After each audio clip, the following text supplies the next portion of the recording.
Okay, chicken coop. You got a sheet of plywood roof in the front, another sheet of plywood cut in half at an angle. Same thing on the other side.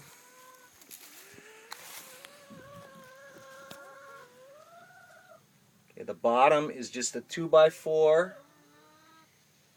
with a cut 2x4 on that side and another 2x4 over here, 8-footer, and another cut one right there. And they're joined at the corner with those metal brackets you see there. You can get those at Home Depot.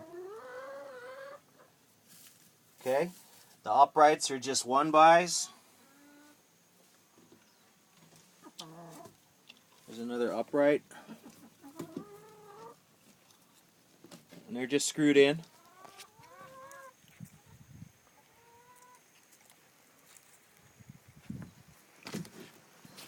Obviously I need to get some new perches, but that's the closet rods. There's the nesting box.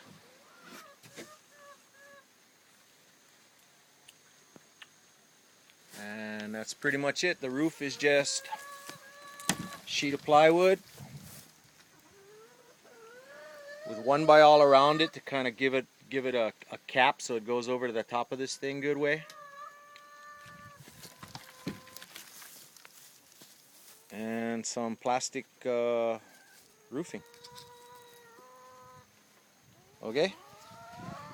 Let me know if you come take a look or if you get any questions. Aloha.